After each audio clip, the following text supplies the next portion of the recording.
Sir, मैं ये कह रहा था कि समस्या जताने की आवश्यकता नहीं है। मुख्यमंत्री महोदय ओडा आए थे, उन्होंने भलीभांति इस बात को माना था कि ये समस्या है। जहाँ तक इसकी गंभीरता की बात है, ये कुछ प्रेस कटिंग्स है इसी महीने की। 3 दिन में 2 युवकों की मौत, ग्रामीण बोले नशा कर रहा है बर्बाद।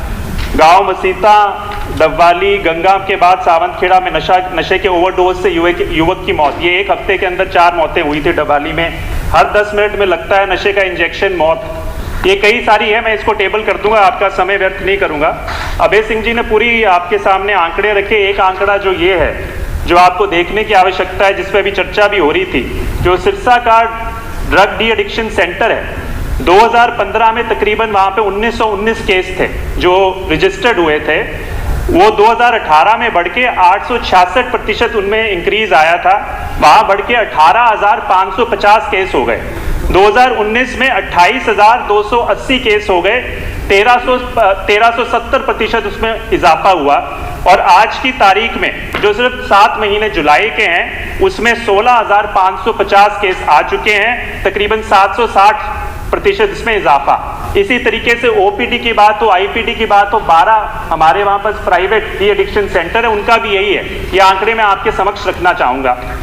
तो बात ये है कि गंभीरता की जो हम आंकड़ों में देख रहे हैं, ये सिर्फ एक अंश है। हम हर रोज जाते हैं, हर एक हफ्ते में तकरीबन अनौपचारिक रूप से पूछ लीजिए, पत्रकारों से पूछ लीजिए, 1 या 2 मौतें कम से कम, मैं कह रहा हूं आज की तारीख में डवाली हल्के और सिरसा जिले के आसपास हर हफ्ते कम से कम 1 या 2 मौतें हो रही हैं। और इसमें अभी इन्होंने शुरुआत भी की है 304 धारा के तहत केस दर्ज करने की।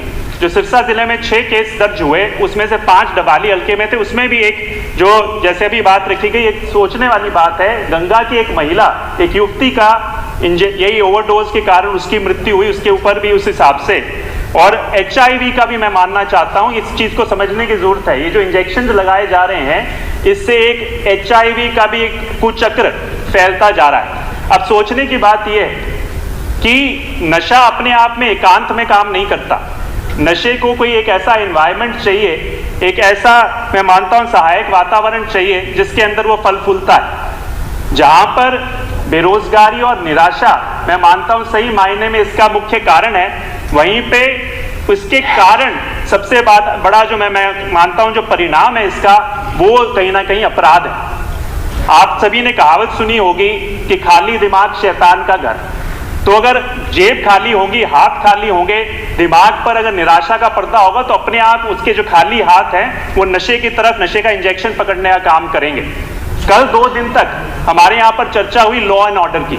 लॉ एंड ऑर्डर में ये कहा गया कि बेखौफ जो है आज की तारीख में जो इस तरह की प्रवृत्ति के लोग हैं, वो बेखौफ घूम रहे हैं। सोचने की आवश्यकता है अध्यक्ष महोदय, जिसकी रगों के अंदर चिट्टे का नशा घूम रहा होगा, दौड़ रहा होगा, उसके अंदर सही और गलत की सुध नहीं रहती। वो सही मायने में ना उसके पास वर्दी का खौफ होगा, ना उसके ऊपर कानून का खौफ होगा, वो अपराध करेगा। 26/11 को मुंबई के अंदर जो आतंकवादी हमारे यहाँ पर आए, 26/11 को जो आतंकवादी आए, क्या आप मानते हैं उनमें इतना जिगरा था कि पूरे देश को हिलाकर रख देते? वो भी LSD और कोकेन के नशे के अंदर थे। तो इसी तरह का माहौल जो हमारे यहाँ पर है, जो युवा आज सड़कों पे उतरा हुआ है आतंक मचाने के लिए, उसके अंदर कहीं ना कहीं नशे का बहुत बड़ा, मैं कहता हूँ, योगदान है। इसलिए रोकने की बहुत बड़ी जरूरत है अगर कानून व्यवस्था को हमने दुरुस्त करना है। हमारा जो डबवाली और सिरसा जिला है, वो राजस्थान पंजाब से सटा हुआ है। मैंने प्रशासनिक रूप से हम चाहे सशक्त हो, ताकि जो एक कंज्यूमर का है, डीलर का है, मिडलमैन का है नेटवर्क, वो तोड़ा जाए। इसके लिए मुख्यमंत्री महोदय से भी मिलकर इस सदन में भी मांग उठाई कि डबवाली को पुलिस जिला बनाया जाए, नहीं हुआ। मैंने ड्रग डी एडिक्शन की सबसे पहले सदन में मांग उठाई कि ड्रग एडिक्शन यहाँ सेंटर डबवाली में बनाया जाए, नहीं हुआ। मैंने खेल कूद के लिए कि युवाओं को उस तरफ प्रेरित किया जाए, मैंने कहा कि खेल की व्यवस्था दुरुस्त की जाए, नहीं हुई।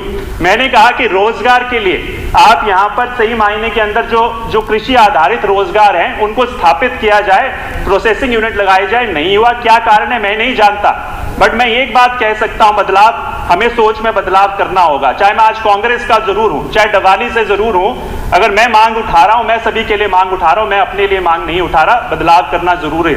आपने इस चीज को कहा कि हम यहाँ पर कई बार मैं सुनता हूँ, खास करके जो सत्ता पक्ष के कि जो हमारे जो कार्यकर्ता हैं वो बखूबी पूरी तरीके से तैयार रहते हैं, इलेक्शन मोड में रहते हैं। मैं निवेदन करना चाहूंगा, राष्ट्रवाद आज हम झंडा लहरा रहे हैं, राष्ट्रवाद अगर सही मायने में वो राष्ट्रवाद होगा जब इसको जड़ से निकालने का काम करेंगे, युवाओं को बचाने का काम करेंगे। और उस राष्ट्रवाद के लिए मैं आपके कार्यकर्ताओं से भी कहूंगा, इलेक्शन मोड से हटाइए, उनको सही मायने में संजीवनी मोड पर लेकर आइए, घर घर पे पहुंचाइए उनको कि इस नशे को दूर करने की जिम्मेवारी आप लोगों की है, चाहे वो स्वयं सेवक हो, चाहे वो आपका कार्यकर्ता, उनकी जिम्मेवारी लगाने का काम आपका होना चाहिए। हमेशा यहां पर हम कहते हैं, इसका एक नारा दिया था, ना खाएंगे ना खाने देंगे, उसका मैं नहीं जानता। मैं सिर्फ ये कहता हूं आप इसको सार्थक कर दीजिए, ना लगाएंगे ना लगाने देंगे, जो नशे का इंजेक्शन इसको सार्थक कर दीजिए। मैं खड़ा होकर सबसे पहले आपकी तारीफ करूंगा, पुरानी सारी भूल चूक माफ, अगर सही मायने में इसको आप पूरा करने को क्या। और दो ही प्रश्न मैं इस सरकार से करना चाहता हूं, मंत्री महोदय से। 2015 के बाद आपके पास खुद मैंने आंकड़े दिए और आपके आंकड़े कहते हैं चाहे कम हो ज्यादा हो, 3 गुना नशा, 3 गुना पेशेंट्स आपके 2015 से बढ़े हैं। 1919 तो मैंने ही कहा कि सिरसा में थे और आज की तारीख में शायद 28-30 हजार के आसपास आ गए। अगर वहां पे इतने पेशेंट बढ़े हैं तो ऐसा 2000 हमारी सरकार, कांग्रेस पार्टी की सरकार जाने के बाद, राजनीति की बात नहीं करूंगा, ऐसा हुआ क्या कि कभी आपने इसकी छानबीन करने का काम किया? ये जो सवाल का जवाब मुझे देने का काम कीजिए कि ऐसा हुआ क्या 7-8 सालों में कि इतना ज्यादा बढ़ गया। आखिर में एक और बात, एक प्रश्न और करना चाहूंगा। हर चीज की तारीख है हमारे पास तारीख है कि भाई 2022 में किसानों की आमदनी दुगनी कर दी जाएगी। हमारे पास तारीख है हर घर में नल से जल होगा।